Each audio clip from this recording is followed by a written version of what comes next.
लखनऊ सिर्फ नवाबों का शहर नहीं बल्कि भारत में आज़ादारी की राजधानी भी माना जाता है। मुहर्रम का महीना आते ही इस शहर की फिजा बदल जाती है।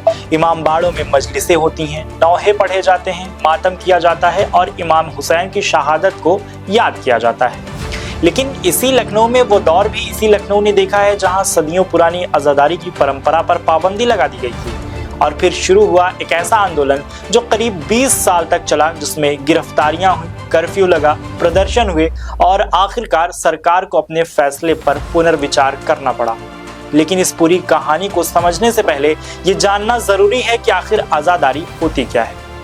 आज़ादारी का संबंध करबला की उस ऐतिहासिक घटना से है जो 680 ईस्वी में हुई थी, जब पैगंबर मोहम्मद के नवासे इमाम हुसैन ने अन्याय और अत्याचार के खिलाफ खड़े होकर अपनी और अपने साथियों की कुर्बानी दी थी। इस शहादत की याद में मजलिसें आयोजित की जाती हैं, नौहे पढ़े जाते हैं, मातम किया जाता है, ताज़िये और अलम निकाले जाते हैं और इन्हीं सभी धार्मिक गतिविधियों को मिलाकर आज़ादारी कहा जाता है।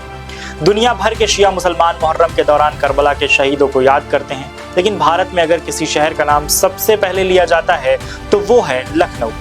लखनऊ और आज़ादारी का रिश्ता कोई नया नहीं है। ये रिश्ता करीब 250 साल पुराना है। जब अवध के नवाबों ने इस शहर को शिया संस्कृति का केंद्र बनाया, बड़े इमामबाड़े बने, छोटे इमामबाड़े बने, करबला और इमामबाड़ों की तामीर हुई, मुहर्रम के जुलूसों को शाही संरक्षण मिला, धीरे धीरे लखनऊ की पहचान ही आज़ादारी से जुड़ गई। यहाँ केवल शिया ही नहीं बल्कि कई हिंदू और सुन्नी परिवार भी मुहर्रम की परंपराओं में हिस्सा लेते थे। मरसियां और नौहा पढ़ने की परंपरा ने लखनऊ को पूरी दुनिया में अलग पहचान दिलाई। यही वजह है कि लखनऊ को आज भी भारत में आज़ादारी का सबसे बड़ा केंद्र, सबसे बड़ा सेंटर माना जाता है। लेकिन 20वीं सदी की शुरुआत में हालात बदलने लगे थे। 1908 में पहली बड़ी शिया सुन्नी झड़प दर्ज की गई। इसके बाद समय समय पर तनाव बढ़ता रहा, कई आयोग बने, कई रिपोर्टें आई, कई बार प्रशासन को हस्तक्षेप करना पड़ा। 1930 के दशक में भी विवाद सामने आए थे और आज़ादी के बाद भी ये सिलसिला पूरी तरह खत्म नहीं हुआ। 1968, 1969, 1974 और फिर 1977 में सांप्रदायिक तनाव और झड़पों की घटनाएं सामने आई। प्रशासन का कहना था कि मुहर्रम के दौरान कानून व्यवस्था बनाए रखना लगातार कठिन होता जा रहा है।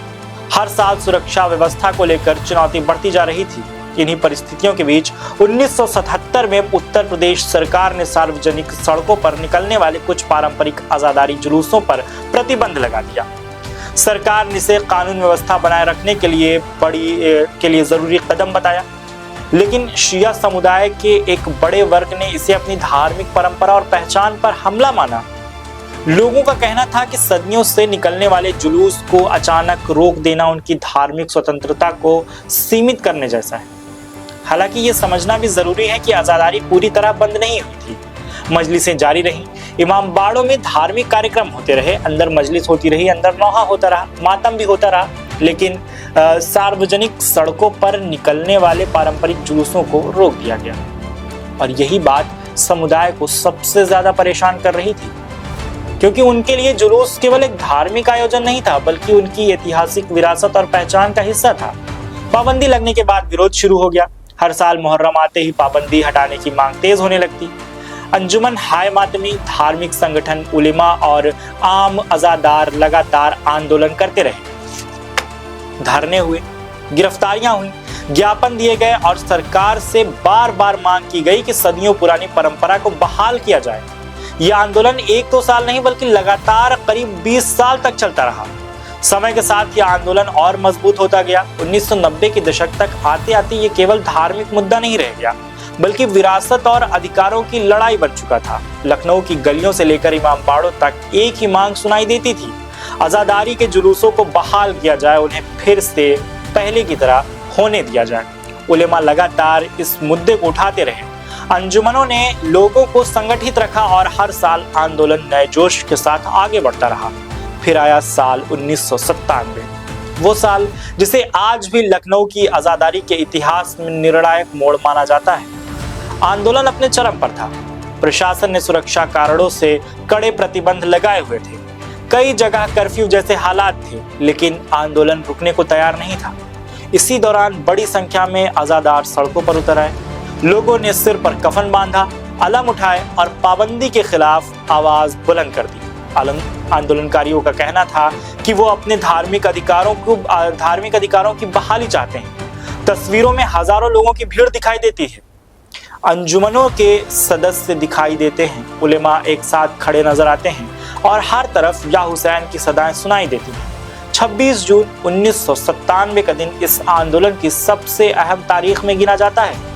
आंदोलनकारियों के अनुसार कर्फ्यू और प्रशासनिक प्रतिबंधों के बावजूद अलम का जुलूस निकाला गया। बड़ी संख्या में अज़ादार सड़कों पर उतर आए, कई गिरफ्तारियां हुई।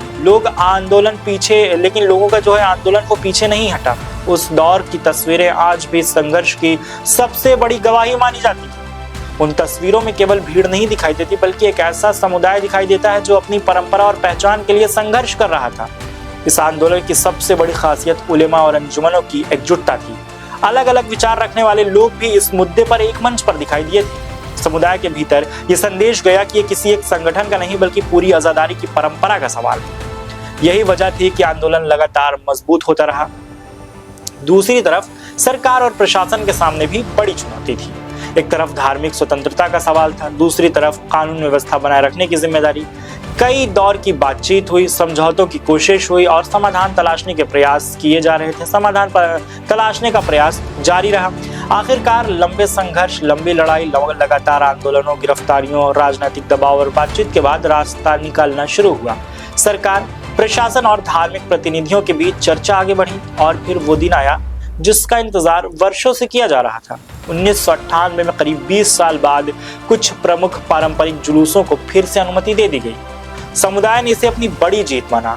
कई लोगों के लिए ये केवल जुलूसों की बहाली नहीं थी, बल्कि अपनी विरासत और पहचान की वापसी थी। जिन लोगों ने वर्षों तक आंदोलन किया था, उन्होंने इसे अपने संघर्ष की सफलता माना।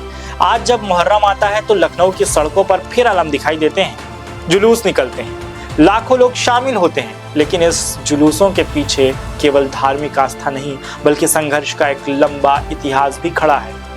1977 की पाबंदी, 20 साल का आंदोलन, 26 जून 1997 का उफान और 1998 में जुलूस की बहाली, ये सब लखनऊ के इतिहास का एक अध्याय है जिसे कभी भुलाया नहीं जा सकता। और शायद यही वजह है कि जब मुहर्रम के दिनों में लखनऊ की फिजा में या हुसैन की सदाएं गूंजती हैं, तो वो केवल मातम की आवाज नहीं होती, बल्कि इतिहास, विरासत, पहचान और संघर्ष की भी आवाज होती है।